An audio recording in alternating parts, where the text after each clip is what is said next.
Coulter. I'm the CEO of GlobeScan. Together with FSC, we've done some, I think, very important research with consumers across the world, which we want to share and help all of us involved in the value chain around sustainability, particularly as it relates to nature and forests, in helping drive more engagement, more commitment, more behavior change at scale and pace to catch up to a degree with all the wonderful work that's been going behind the scenes. And if we look at 44 years now of sustainable development. In 1987, that's when Our Common Future was published. And the Brundtland Commission did some very important grounding work around what is this whole concept of sustainability. And since then, we've been working furiously as a community to try and drive progress forward. NGOs, governments, business people, academics, scientists, all involved.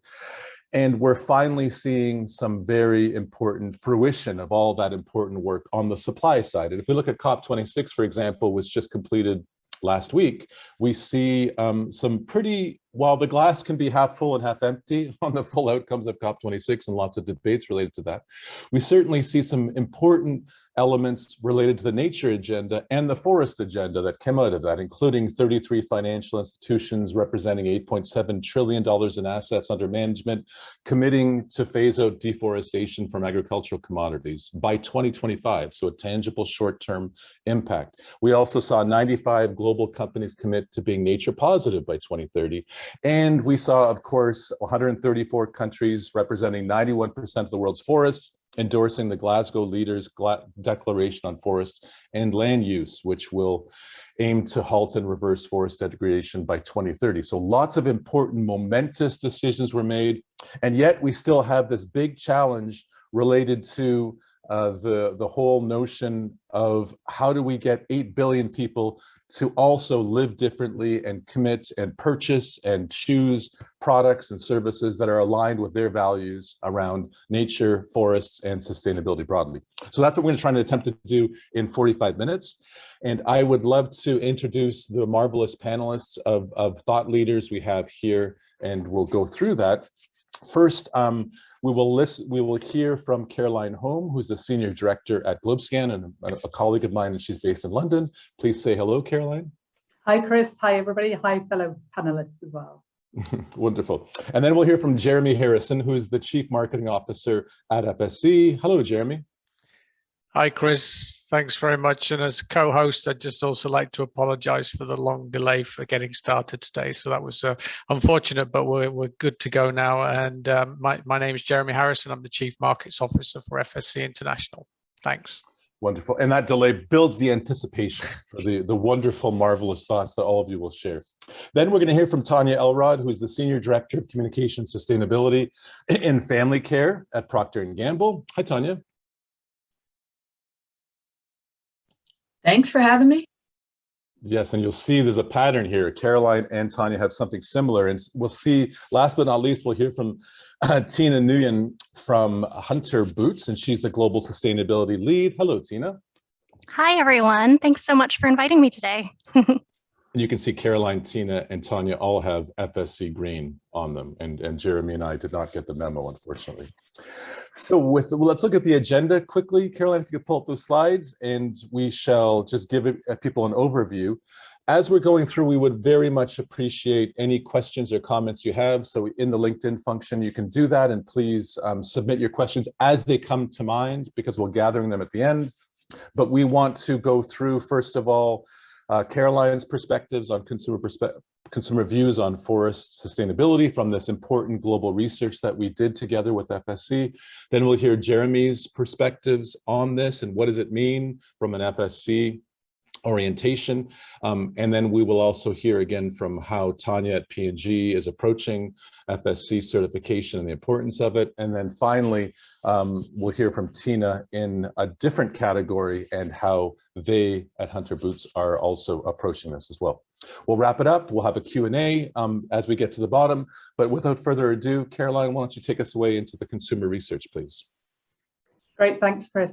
So I'd start us all off with the consumer perspective. And this is information we gathered in an online survey that we conducted just a few months ago in July, so well before COP. And we surveyed 12,000 people across 15 countries. And the samples of people we spoke to were as nationally representative as we could make them. The countries are shown here on this map, and as you can see, they cover quite a few different regions. And we are able to track attitudes in some of the countries where we did the research, because we did a similar study in 2017.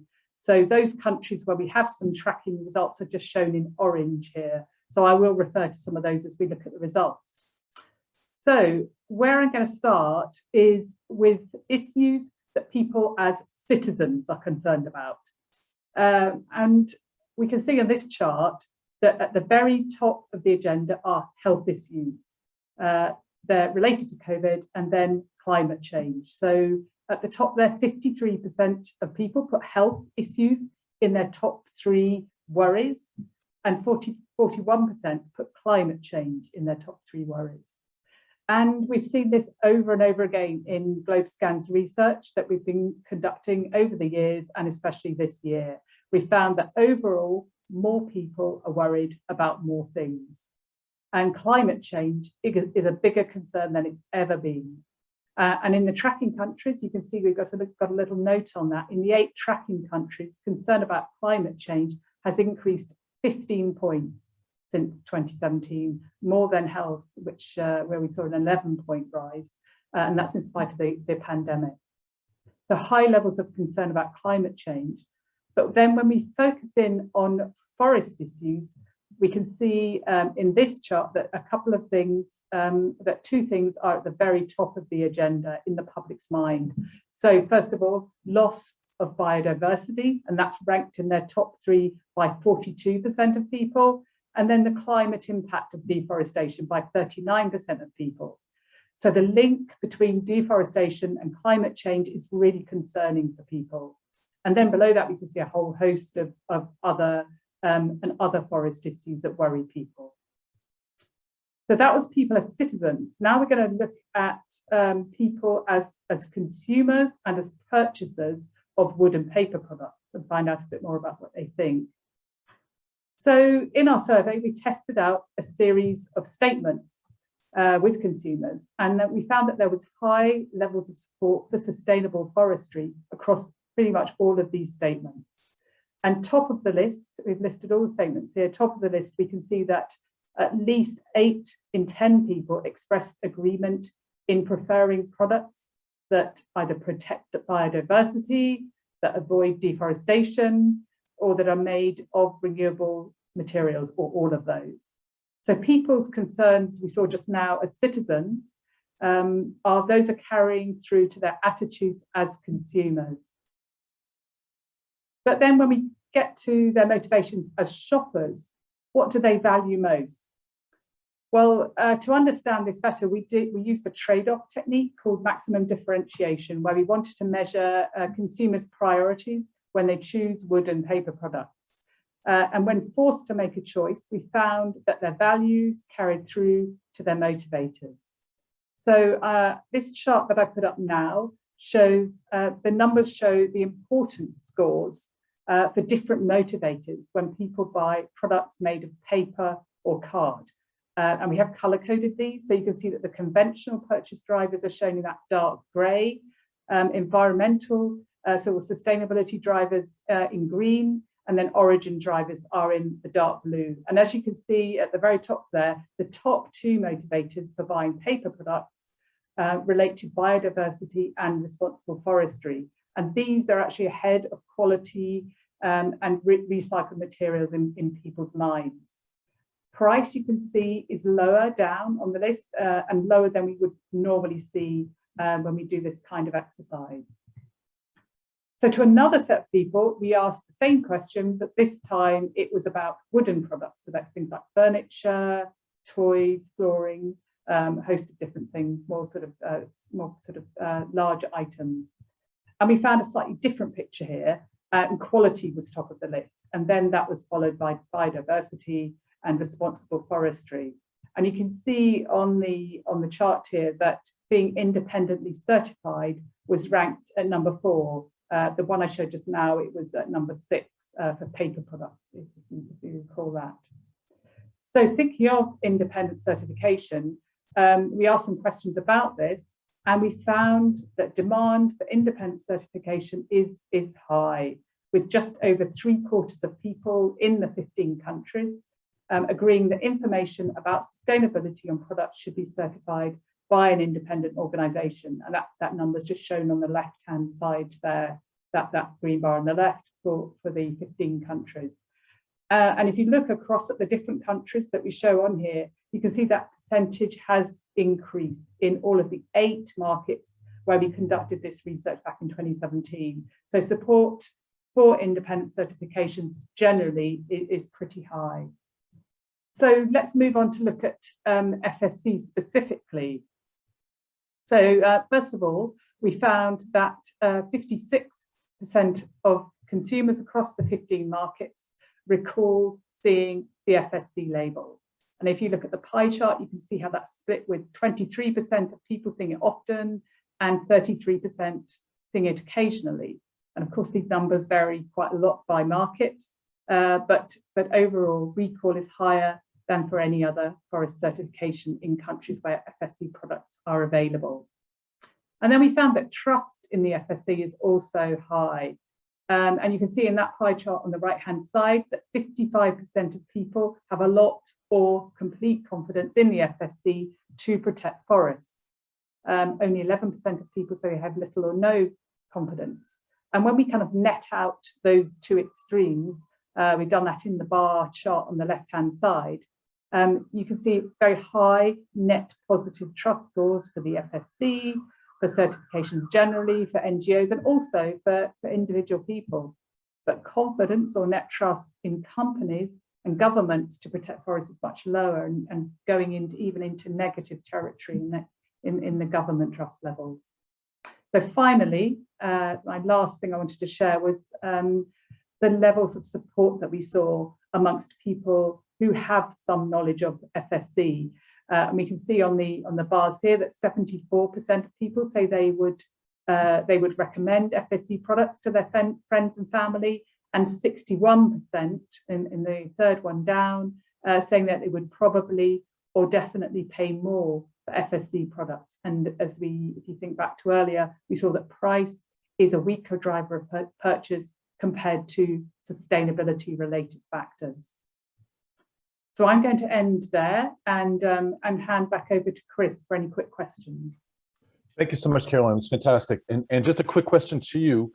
Why do you think when there is awareness and trust in a label or a certification, why is it useful? Why do consumers like certifications? What's the value of a certification to a consumer? I think it's giving I think it's an easy way for people to be able to recognize that something is trustworthy and sustainable. So they can easily look at a logo, especially something like FSC, which is fairly well known. It's an easy way for them to buy sustainably. We know that they want to buy sustainably, but it's a struggle for them to do that. So the first thing is it's very easy for them to do, and then the second thing is the independence is still important. When we think about trust levels in other types of institutions, and as you know, Chris, we've tracked that, and trust in NGOs is certainly a lot higher than it is in corporates and other types of organizations. Excellent, wonderful, thank you. Jeremy, over to you. Thanks very much, Chris, and thanks, Caroline. So I'm going to talk to you about how to engage consumers with FSC. So as we move into the next page, I think it's really clear from what Caroline has explained that consumers have spoken and are speaking very loudly to us on these topics, and it's really clear that climate change and biodiversity loss are the real big concerns, of course, in addition to the current pandemic, which is on everyone's mind, obviously, but climate change in particular has really risen up and really grown in importance.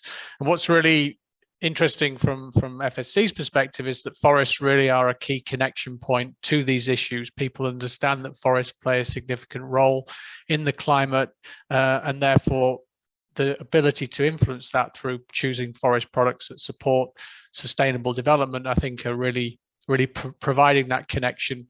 And as Caroline just mentioned, people really do appreciate the need for certification and the value that brings. And within that, we're very pleased to see that FSC has really been seen as the most recognized and trusted scheme that really does make a difference in terms of protecting the world's forests. So it's a good situation from the consumer perspective. At least there is a willingness to engage and to change and to try to be acting positively. On the next page, the other aspect to this, which we've all heard a lot about in the news, is clearly that governments are now speaking, or at least they're speaking a bit more convincingly about their commitments to really tackling these challenges, and particularly deforestation being a key one. And we've just saw yesterday that the European Commission has just introduced regulations to promote deforestation-free products. And within that, certifications are highlighted as a means to do that, and are actually being recognized for the important role that they can play. So whether we entirely believe the government's commitments or not, I mean, regardless of that, I'm personally an optimist, and I do believe there is something different about these commitments and the importance of these commitments. But regardless of that, I think the clear message is that markets and consumers are a driving force and are a real significant and powerful force for change that we already know about, and we know that they're important. So in that respect, we will work in hand with the governments as they come to the table on these questions, and really looking at the market is a key area. So how do we capitalize on this opportunity and really unleash the power of sustainable business for the future of our forests? And I'll give you just a little bit of background on FSC. Just many of you will be familiar, but for those who may be new to FSC, just give you a bit of background and then highlight the examples that we have of working together with businesses to really drive this change. So FSC standards fundamentally are the key to protecting forests. And FSC is seen as the most rigorous and trusted certification system, and that we, by the implementation of the standards at the forest level, really ensure that forests remain deforestation free, that the biodiversity in the forest is protected or maintained or enhanced, that forests continue to be effective carbon storehouses, and also working very closely with Indigenous peoples to ensure that Indigenous peoples' rights are upheld and maintained, and all together work together to ensure that forests are healthy and resilient, which is the best place for them to be. In terms of how we engage with organizations in the value chain, just wanted to highlight that there are three key areas that provide an opportunity for all the players to engage. So at the forest level, obviously, we work closely with forest managers, forest owners, Indigenous peoples on the way that they manage the forest and introduce our standards. And then through the chain of custody, we have chain of custody certification that makes sure that the products that flow through the value chain are what they say they are, and that they've been verified as coming from a sustainable source.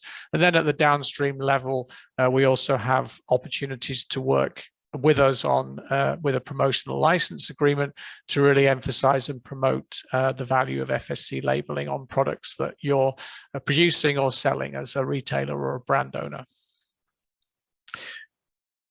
To get to the interesting stuff, the real examples of the organizations that are out there leading the way, I've got a selection of organizations that we're really proud to be working with, and obviously P&G and Hunter Boots will be talking to you more specifically, but also we're working, as many of you will have seen, to drive innovation in new value chains. So the first FSC certified tire from a collaboration with Pirelli and BMW, and also with more familiar names like IKEA, who have been working with us since the beginning of FSC, through to also innovations in packaging with the new Paboko fiber-based bottle, which is an example of really innovation in our world, and also with online retail. And I'll talk a little bit about that in a second.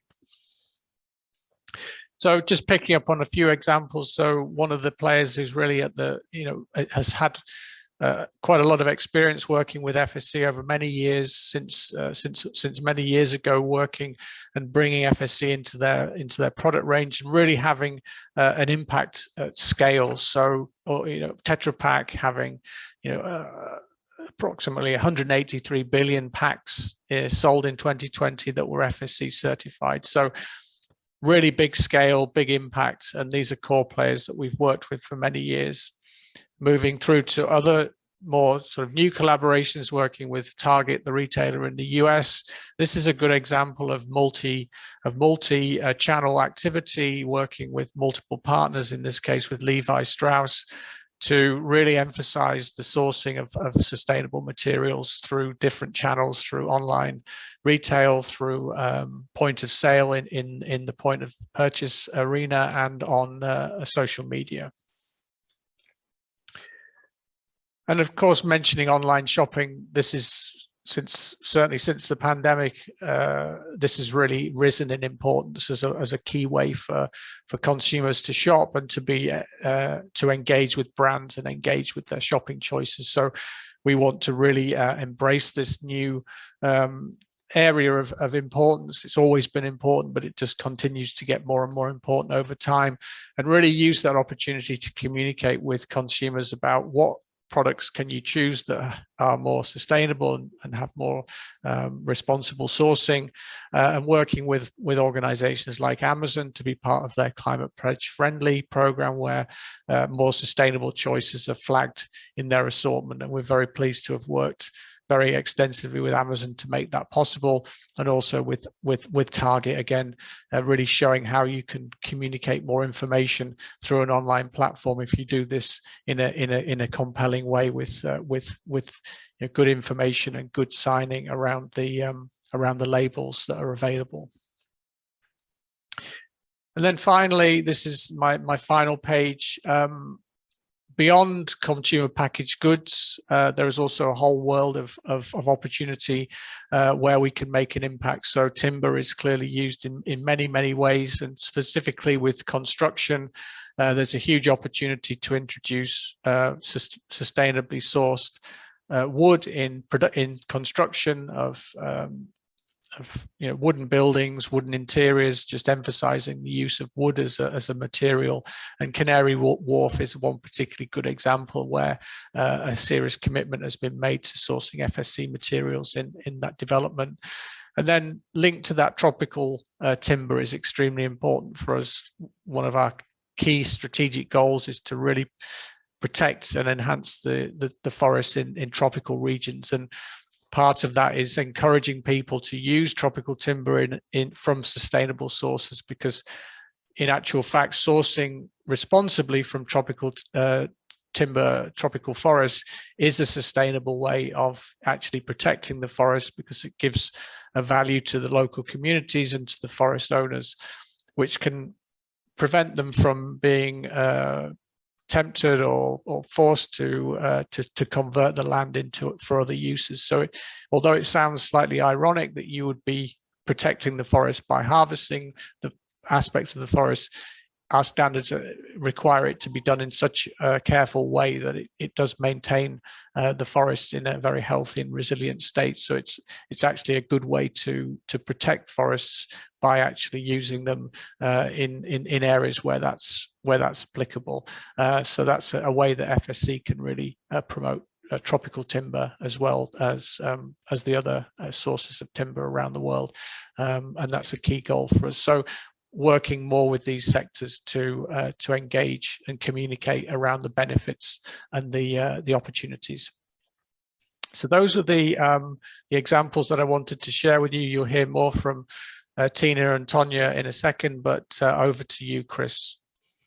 Thank you so much, Jeremy. That was wonderful, and the beautiful images, harken me back to being a tree planter back many years ago, and being in the forest and in the bush. And we'll come back to you in a little bit on just where does this all go even further into the future. And you gave us a glimpse of where you're moving into these important, bigger construction elements. But first, let's hear from you, Tonya, at P&G, who also Jeremy referenced already. But let's hear how you're approaching FSC and sustainability. Great. Well, thanks, Chris. And yes, I'm Tonya Elrod from P&G, and we as a company have a preference for FSC for all the reasons that Jeremy outlined. And we demonstrate that preference in several ways. And one of them is how we communicate to consumers. So I'll give you an example, and this is a Charmin example. And this is the brand ambition for Charmin. And it has 3 elements. Charmin wants to protect, grow, and restore forests. And on the protect side, that's where we talk about our FSC certification, as Charmin is FSC certified. So I'm going to share with you a 30-second video that we have shared with consumers that discusses our Charmin brand ambition in these 3 pillars. At Charmin, we make paper, but we love trees. That's why we protect forests by using pulp certified by the Forest Stewardship Council. It's why we regrow at least 2 trees for every tree we use. And it's why, when forests are devastated by natural disasters, Charmin helps restore trees through the Arbor Day Foundation. So you can enjoy the go, but forests remain forests. Charmin. So we've shared this video with consumers, and then we've had several other actions that we've taken in terms of marketing. So you can see there on Instagram in the top left, we've done some work in social media to convey how we're going to protect, grow, and restore forests. On the bottom left there, some of our landowners who are FSC certified shared their stories on how they manage their land with FSC certification. And the bottom there, we've partnered with influencers who focus on environmental sustainability, and we've shared with them the importance of FSC, and they've helped us convey that story to their followers. And on the top right there, you'll see in-store signage where some of our retailers have partnered with us to help convey how we protect, grow, and restore trees. So the results have been interestingly surprising to us. So the third row there, you'll see, our sustainability message was conveyed. What's more interesting is the likability of Charmin was very high, and consumers had a higher purchase intent of Charmin from this campaign. This campaign wasn't designed to sell the softness or strength of Charmin, although it is strong and it is soft. It was designed to convey our commitment to FSC and environmental sustainability and responsible sourcing. But it did convey or did result in consumers wanting to purchase Charmin more. And you can see some of what consumers took away from our campaign. They understood our messages. So now we're going to go further, and we're going to put FSC on the front of Charmin's packaging. So that's coming up in 2022. Now, in addition to talking to consumers, we've gone further and created a tool to speak with others, whether it's our customers, investors, NGO partners, legislators, any partner who would want to dive deep into our Charmin brand ambition. And Procter & Gamble has what we call a Life Lab. And it's an interactive experience where you create an avatar and you go into a virtual experience and you can interact with different brands. So within our Life Lab, we have an area for Charmin that discusses our protect, grow, and restore pillars. And so I can share with you a little bit about that. You can see what it looks like here. And I'll share with you a video that kind of gives you a peek into the Life Lab. You may know about Charmin's ongoing commitment to protect, grow, and restore the Earth's forests. It's how we're able to make a superior product while ensuring our forests stay healthy. To give you a closer look at all the work we do for sustainability, we created an immersive, interactive experience for the P&G Life Lab. Just sign up, log in, and create an avatar to see firsthand how Charmin helps forests stay forests. Using your computer, you'll explore a virtual, vibrant, managed forest, strolling down different paths to learn more about our obsession with protecting, regrowing, and restoring trees. Along the way, you'll encounter and have conversations with key members of our sustainability community, the scientists and experts with whom we collaborate on our ever-evolving sustainable forestry practices. I'm Chris Reeves, a proud forester and P&G employee working on Charmin toilet paper. You'll also discover content that takes you deeper into all the work Charmin and our suppliers do every day to ensure forests remain forests and that people can enjoy the go without forests going anywhere. We'd like to invite you to visit our Life Lab forest for yourself.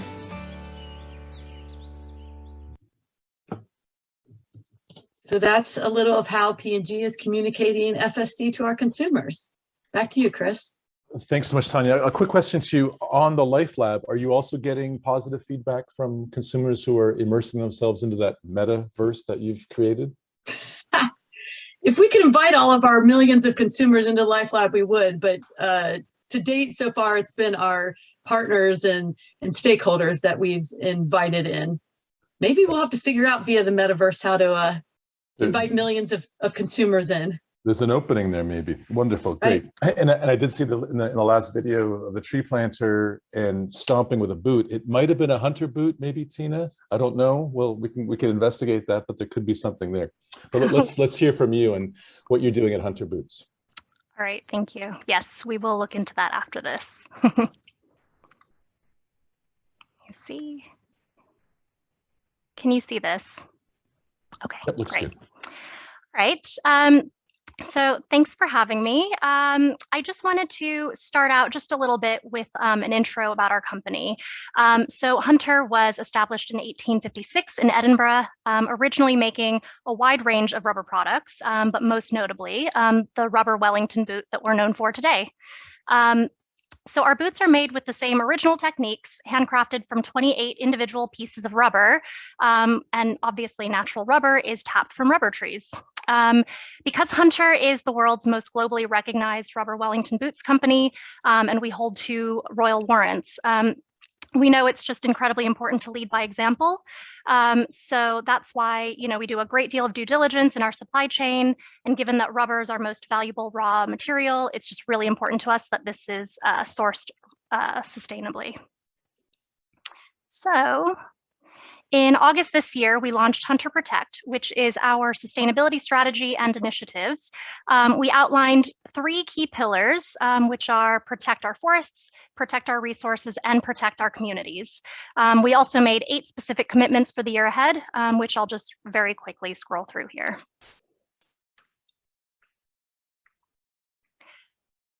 So today I'd just like to focus on our protect our forests pillar. Because natural rubber is at the heart of our brand, protecting forests and the communities that depend on them is critically important to our business.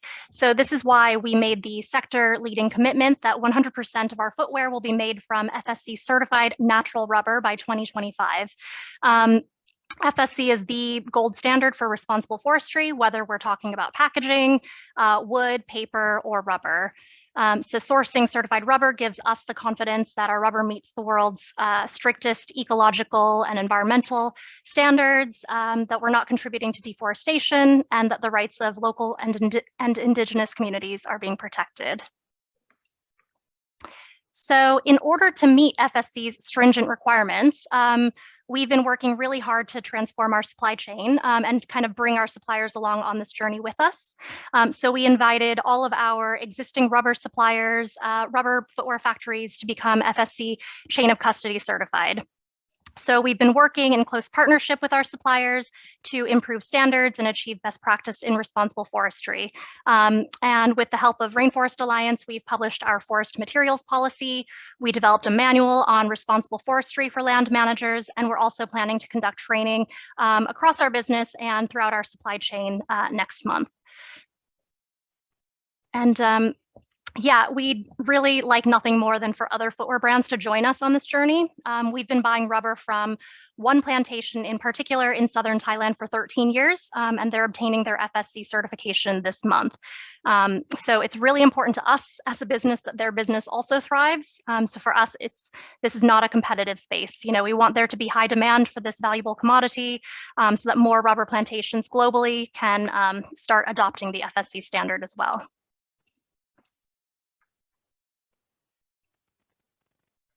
Right. So shifting gears to Hunter's FSC boot. When we launched our first FSC boot in 2020, we were met with many challenges. We learned that the customer just did not understand what FSC meant with regards to boots. They might be used to seeing the logo on paper and packaging, but they just had no idea what it meant for rubber. Rubber is an emerging commodity for FSC, so people are just simply not used to seeing the logo on rubber products. It's also possible that many of our consumers just also don't understand that rubber comes from trees. So what we learned was that we really do need to educate and engage with our consumers more actively on FSC and sustainability.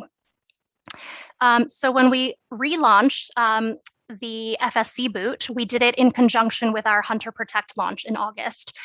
We created like a richer, deeper story around our boot's connection to forests. So the first thing we did, we gave the product a more customer-facing name. So we named it the Protect Our Forest boot. Second, we created playful and striking imagery for our various channels, like you see here. We showcased the boots in nature, in the forest, sitting alongside trees. And third, we felt somewhat limited just by the way we could describe the FSC boot. FSC rightfully has very strict standards on what we can and cannot say about the rubber. So we weren't allowed to use like more customer-friendly descriptions like sustainable rubber or green wellies. These words are just a little too ambiguous, and they pose risks to the credibility and integrity of FSC. However, our customers just don't understand, very industry-focused words like chain of custody verification or auditing against standards. Like that's not very exciting. So partly to address these limitations, we created a whole story around this boot. We developed an incentive for customers to learn more about the product. We partnered with a globally recognized forest conservation charity. So proceeds of this boot were donated to World Land Trust to fund the annual salary of a local conservationist in Borneo, where earlier this year we worked on a tree planting initiative to reestablish connectivity between areas of forest that were once whole. So again, just really drilling home that message that this boot is about forests, conservation, biodiversity, and nature. And I think the most important learning we had from all of this was it really is a dual responsibility here. It's not just FSC, but the brands really need to engage with and educate our consumers. So with regards to our communication strategy, we learned that we can't just have a standalone sustainability on our website. We now incorporate FSC and sustainability into everything that we do. So we have this kind of always on approach, both internally and externally. So we launched the Hunter Protect Hub on our website, where customers could go to learn more about our sustainability program and pledges. This was also accompanied by social media posts and direct emails to our database, just once again, further sharing more details about what we're doing and our journey ahead on sustainability. And since our launch this summer, there's been a regular rhythm via our direct marketing channels of updated content and products to highlight Hunter Protect and FSC. So this messaging is now a really essential part of our communication strategy with our customers. And for wider audiences, we focused our press outreach to secure coverage placements, to highlight the long-term strategy of Hunter Protect and FSC. We received really positive response from the media with multiple articles from the US, the UK, China, and many more markets where the brand is active. And our CEO was also featured on Canadian television, BNN, and he discussed Hunter Protect and FSC directly. As well as working with traditional media outlets, we've also worked with influencers who share our values and beliefs so that they're able to kind of highlight our FSC products to their own followers. So other partners we've worked with in our network also include wholesale accounts globally. We've worked with partners on how we can highlight our FSC products now and in the future. So here are images from two of our wholesale partners. So we have Isetan in Japan on the left and Selfridges in the UK on the right-hand side. So Isetan is running a sustainability theme in their stores this month. So we wanted to be a part of this and to help communicate the message of Hunter Protect and FSC. The pop-up space showcased our sustainability pledges and also heroed the FSC Protect Our Forest boot. There was also an interactive opportunity for customers where they could scan a QR code, which would take them directly to our Hunter Protect page on hunterboots.com. We also promoted the pop-up space on our global social media channels, again, just repeating the importance of this initiative to our engaged audience. And with Selfridges, our commitment to sourcing FSC certified rubber has actually opened doors to special collaborations. So this autumn winter 21, we're really proud to launch our exclusive Selfridges Garden Maze boot, which you see here. The design is inspired by nature and embodies a shared commitment to protecting the environment from both companies. All the natural rubber here is FSC certified, and the product will be sold exclusively in their 4 department stores across the UK. And to launch the exclusive product, we secured a pop-up space to highlight the product and, again, just to share more information about FSC. And if customers purchase the boots, they also received an insert as part of their packaging, obviously FSC certified, which again outlined the FSC message alongside a QR code. The pop-up space really spearheaded a 360 marketing strategy, which also included working with this leading influencer whose values match ours, just allowing him to promote the product in his own style and in his own creative way. So for Hunter, I guess you could say, you know, we've seen many benefits to FSC certification. We've been able to transform our supply chain and take our suppliers on this journey of responsible sourcing and responsible forestry. We've had the opportunity to engage with purposeful forest NGOs such as FSC, World Land Trust, Rainforest Alliance, and Canopy. We've been able to drum up excitement within our internal teams. We've found creative ways to engage with B2B partners who really, you know, they love the idea of an FSC certified boot. And we're just learning to engage with our customers better on FSC and sustainability. Wonderful. Thank you so much, Tina. And let's get into more of a proper discussion among all of us. And maybe I'll just begin with you and continue and then tie you in a sec, Tanya. I think all of the back channel stuff makes complete sense, right? This, you know, you're securing your supply chain, you've got a more resilient value chain, you're doing the right thing, you're future fit as a business now because of that, and you're doing all those engagements that make complete sense. And this last mile of engaging consumers now, you've been doing, you showed some really wonderful elements, both of you, in both the campaigns that you're trying to do. My sense is that from both of you, the way you were talking, these are kind of newish experiments or new approaches to engaging consumers. Tanya, you said the impact is positive so far, that campaign, and you almost said surprisingly it's positive in some ways. And where are we as businesses, do you think, in actually taking the time and effort to put our advertising acumen and resources into engaging consumers on sustainability? And maybe I'll ask you, Tanya, first, and then Tina, you can jump in. I mean, it's a journey, right? So we're on a journey to communicating to consumers, whether at Procter & Gamble, whether it's Tide cold water and the importance of cold water washing, or it's Pampers Pure and offering our moms and dads a diaper that has some natural ingredients that they're seeking, or the Head & Shoulders ocean plastic bottle if you want that choice. So it's a journey that we're on, and obviously we're all increasing the education to consumers, and that's how we're going to bring them along this journey with us of choosing responsible products and helping reduce their individual environmental impact. Great. And Tina, what's your sense of how the engagements you've done so far with consumers? Is it working? Are you getting some positive feedback? So it's all very new. This only just launched a couple of months ago, so we're still waiting on the stats. But my sense is just through Instagram posts and social media, you know, activity. Yeah, people are very excited that we're kind of talking about the sustainability work that we're doing, that we're engaging with FSC and other NGOs and charities. So. Wonderful. And we have a question apropos this from people on LinkedIn, so please keep them coming. But maybe I'll start with you, Caroline, and anyone can jump in as well. It's back to that say-do gap, where consumers say one thing and yet the behavior doesn't add up to that say. And we've called it the aspiration action gap, but the say-do is fine. What's your sense of why that gap exists, Caroline, and how do we close it?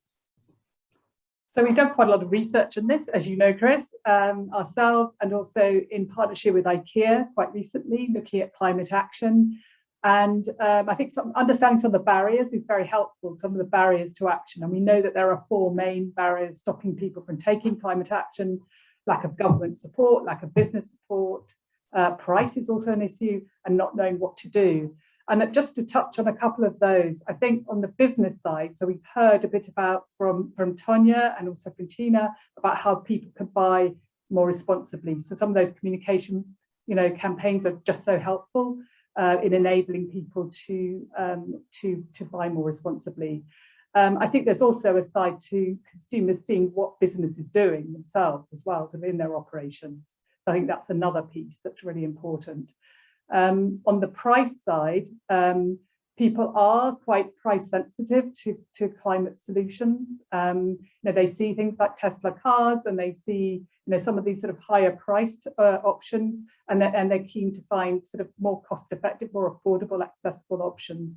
And then finally, on the advice side, I think that's where things like certifications are really helpful, because they do enable people to, they're sort of giving them information that's quick and easy to digest. It's giving people direction, and it's just a sort of makes it easy for them, rather than making it quite a complicated sort of effort of trying to find lots and lots of information that may be difficult. Yeah, and I think picking up where Tonya and Tina were going too, there's a great study done by the Stern School in New York City, part of the Center for Sustainable Business, called the Sustainable Market Share Index, where they looked at 30,000 products sold in the US, or 70,000 products sold in the US that represent 30% of consumer good purchases, so a very big proportion of what people are spending money on. And it showed only 16% of products have some sort of sustainability message or certification. Some of those could be poor or weak or greenwashing even, but still 84% of what we buy has no connection to the sustainability conversation, which to me tells us that we're still quite early in this journey. And as you said, Tonya, it's a journey and we've got to do more, but we shouldn't assume that that gap between what people say and what they do is just because they don't get it. We haven't done an effective job at a systemic level to engage, compel, make it kind of both irresistible and inevitable for consumers. So we're early. Jeremy, we looked at the certifications as being an important channel for consumers, and we saw that there's high levels of trust in FSC and high levels of awareness and growing levels of engagement and interest across the world. Why do you think consumers trust FSC? And I'm not trying to give you a softball question necessarily, but what is it about what you've learned and how you've created and cultivated the certification that seems to break through and in the skeptical world we live in, that consumers actually trust? Yeah, I think it's the care that we go to really make this credible and really make sense, and as Tina said, and really being quite rigorous in the way that we present ourselves and the way that we work with our partners to really keep on the right side of the balance between making it easy and easy to access, but also sort of rigorous and credible. So I think we've done a good job of keeping that balance and keeping that credibility. We have safeguards in place to avoid issues with greenwashing. We're very careful to make sure that's done very, very well, and I think that's ultimately why we have that strength in that and that trust.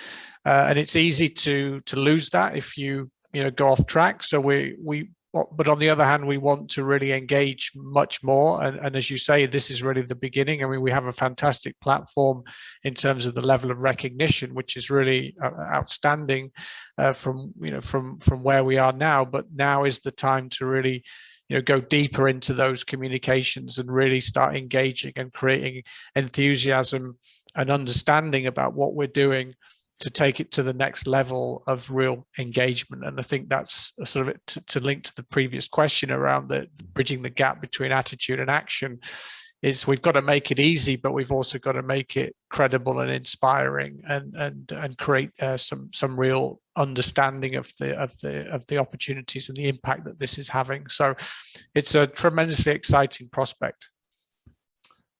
And Tonya, how do you, from the Charmin example or even broadly across P&G, how are you viewing the value of certification and FSC certification as a business? What's the approach to try and assess this is worthwhile or not worthwhile? Well, part of our purpose at P&G is to be a force for good.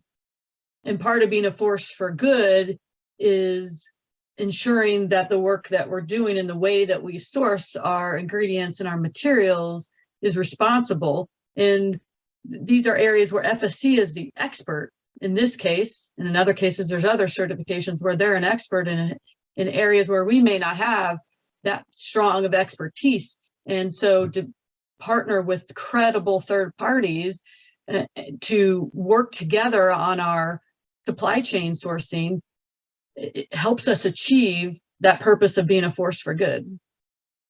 Excellent, great. And Tina, you referenced the work you've put into creating FSC certified rubber for your boots and the external supply chain challenges and issues and bringing people together and engaging consumers. What about more internally? You said this was the first boot was certified last year. The lead up to that, how did this idea come about? How difficult was it to engage people, or how easy was it? So yes, all of this may seem quite new, but actually when I first joined Hunter 10 years ago, I traced our rubber supply chain back to the source, to 4 plantations in Southeast Asia. And back then, FSC wasn't working in rubber yet, and there weren't too many sustainable natural rubber initiatives. So I basically just latched onto the tire industry and just, got my learnings from them. They invited me to conferences. They really took me under their wing.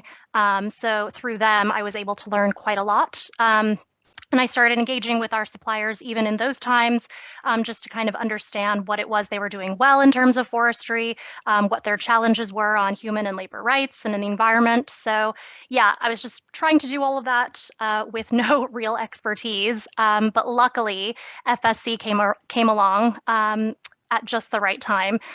Internally, the case for sustainable natural rubber has always been clear, and the leadership at Hunter has always been very supportive of this.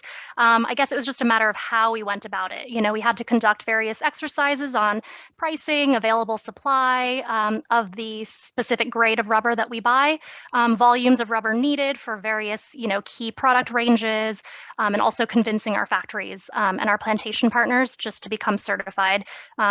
And making sure they became certified in time for their very first FSC manufacturing season. So yeah, there were a lot of moving parts, and there still are, but we have all hands on deck internally now just to make sure that we meet this pledge that we've made for 2025.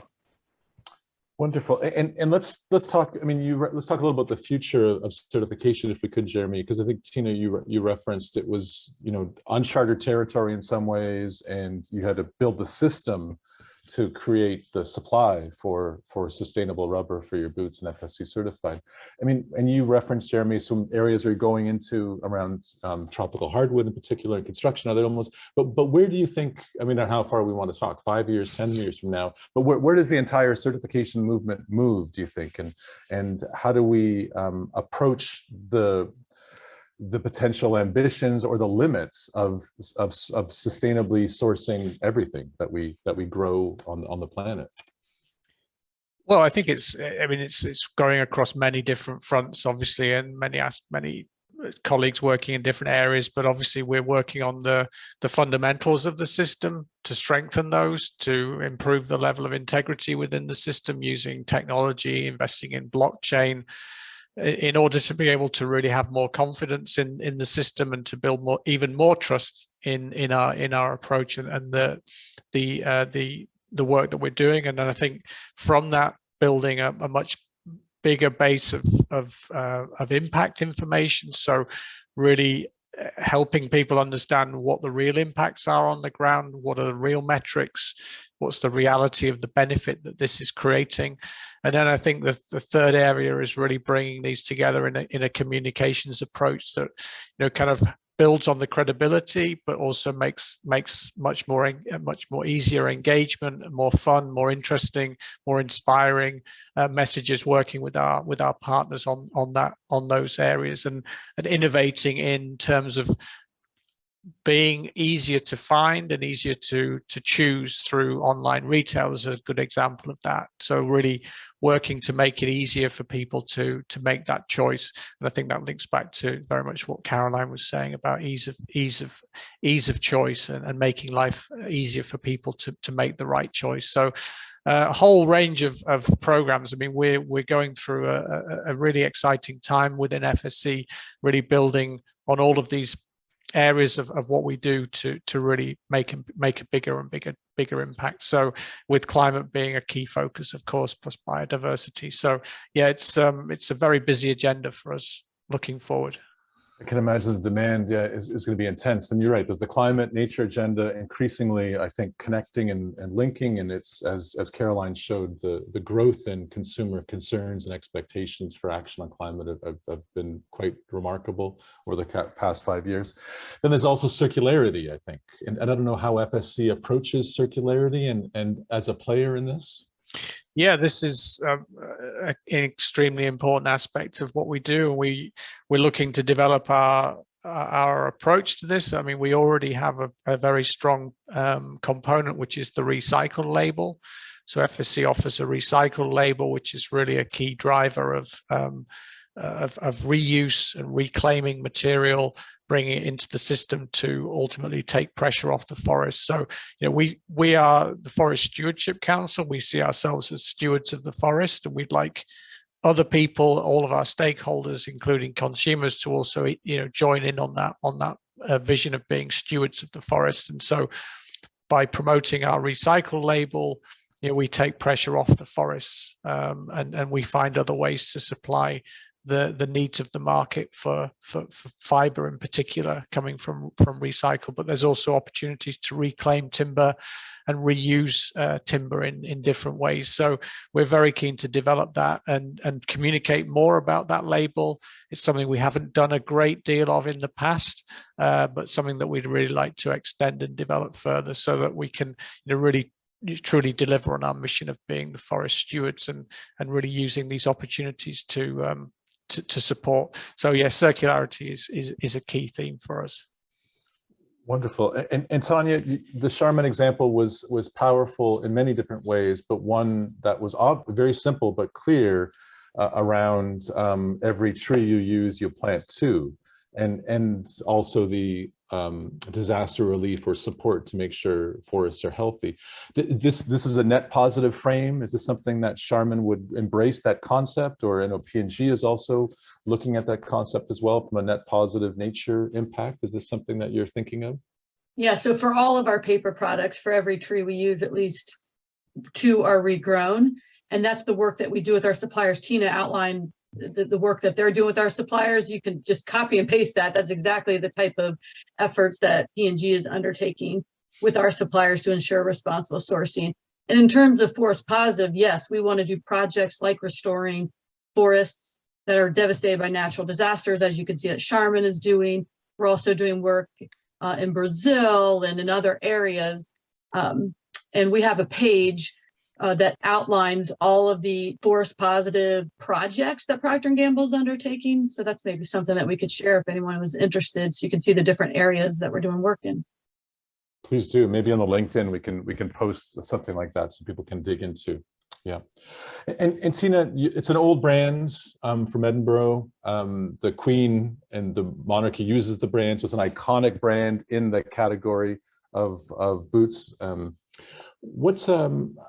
How do you connect this modern incarnation of what good looks like to back in the day? I mean, are there founder stories? Is there a connection to Protect and the origins of the company?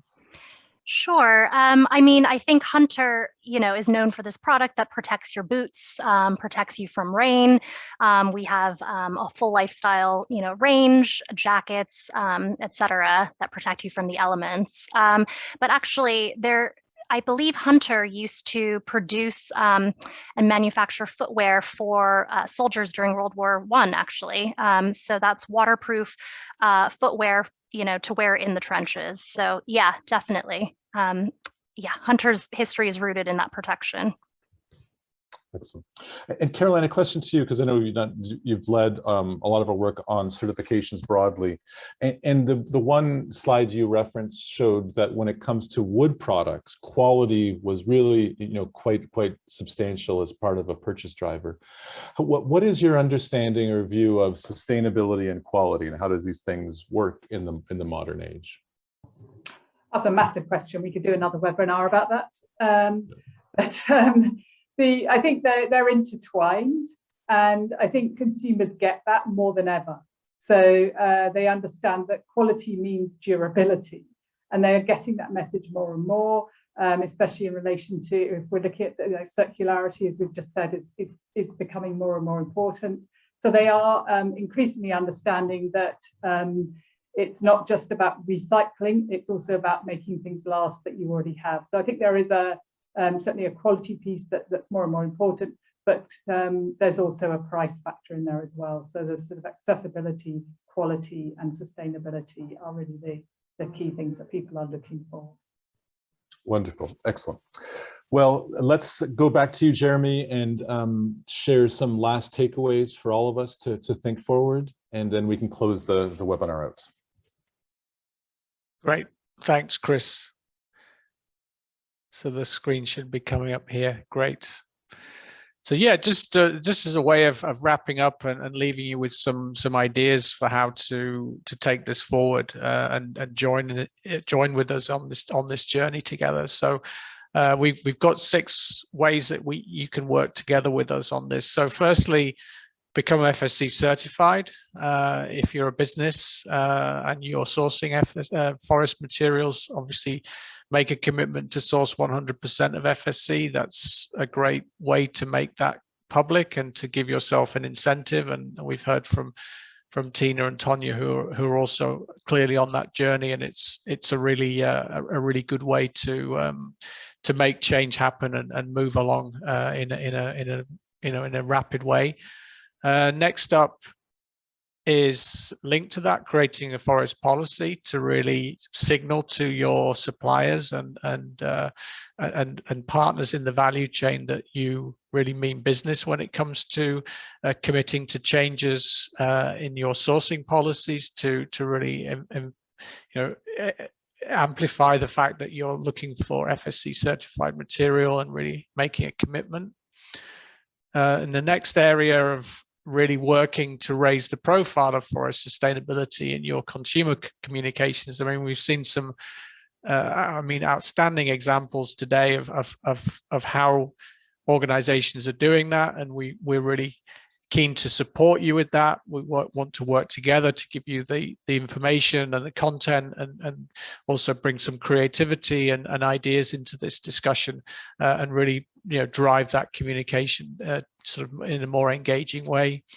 Highlighting your products on e-commerce platforms. Obviously, there's a huge opportunity for that. In the physical retail environment, you have the label to see, and shoppers can see that, whereas on an e-commerce platform, it's not quite the same experience. So really highlight the fact that the products are certified and communicate around those and give information that really helps people make the right choice.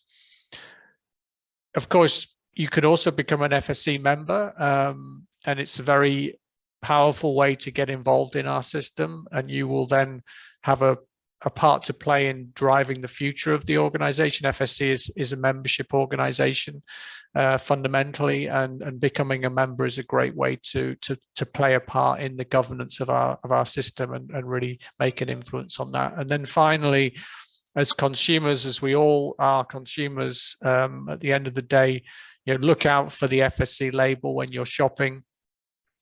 Obviously, a few of the brands to really look for as a result of this discussion today, but I'm sure you'll be able to find many other products with FSC labels on them. It's a growing platform, and certainly look out for those labels and make a responsible choice when you're shopping. So those are the 6 key ways. So please go out there and help us make it happen.